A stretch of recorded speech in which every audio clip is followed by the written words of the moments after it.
Super 8-এ খেলতে নামার আগে ধাক্কা খেল ভারত। রোহিতদের অনুশীলনে চোট পেয়ে গেলেন ব্যাটার। আমেরিকা ছেড়ে ভারতীয় দল এখন বারবাডোজে। সেখানে অনুশীলন করতে গিয়ে চোট পেলেন সূর্যকুমার যাদব।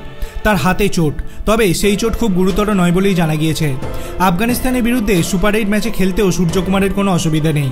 সোমবার ক্যারিবিয়ান দ্বীপপুঞ্জে অনুশীলন করছিল ভারতীয় দল। সুপার 8 সেখানেই খেলতে হবে রোহিত শর্মাদের। কিন্তু অনুশীলন করার সময় সূর্যকুমারের হাতে বল লাগে। সঙ্গে সঙ্গে ফিজিওরা ছুটে আসেন। তারা শুশ্রূষা করেন সূর্যকুমারের, ব্যথা কমানো স্প্রে দেন তারা। তারপর আবার ব্যাট করেন সূর্যকুমার। বিশ্বকাপে এতদিন আমেরিকাতেই খেলছিল ভারত। তারা 3টি ম্যাচ খেলে নিউ ইয়র্কে। শেষ ম্যাচ ছিল ফ্লোরিডাতে, কিন্তু বৃষ্টির কারণে সেই খেলা হয়নি। প্রথমবার ক্যারিবিয়ান দ্বীপপুঞ্জে অনুশীলনে নামলেও তা বাধ্যতামূলক ছিল না, যদিও সব ক্রিকেটারের অনুশীলনে এসেছিলেন। তারা বারবাডোজের আবহাওয়ার সঙ্গে মানিয়ে নেওয়ার চেষ্টা করছেন। সুপার 8-এ ভারতের প্রথম ম্যাচ আফগানিস্তানের বিরুদ্ধে। বারবাডোজে হবে সেই ম্যাচ। ভারতের বাকি দুটি ম্যাচ বাংলাদেশ এবং অস্ট্রেলিয়ার বিরুদ্ধে। গ্রুপ 1-এর 4টি দলের মধ্যে লড়াই সেমিফাইনালে ওঠার। এখনও ভারত অপরাজিত। প্রথম 3টি ম্যাচে তারা আয়ারল্যান্ড, পাকিস্তান এবং আমেরিকাকে হারিয়ে দেয়।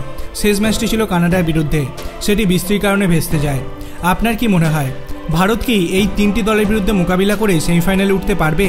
আপনার অভিমত আপনি কমেন্ট সেকশনে জানাতে পারেন। ভিডিওটি ভালো লাগলে লাইক করবেন, চ্যানেলটিকে সাবস্ক্রাইব করতে ভুলবেন না। ধন্যবাদ।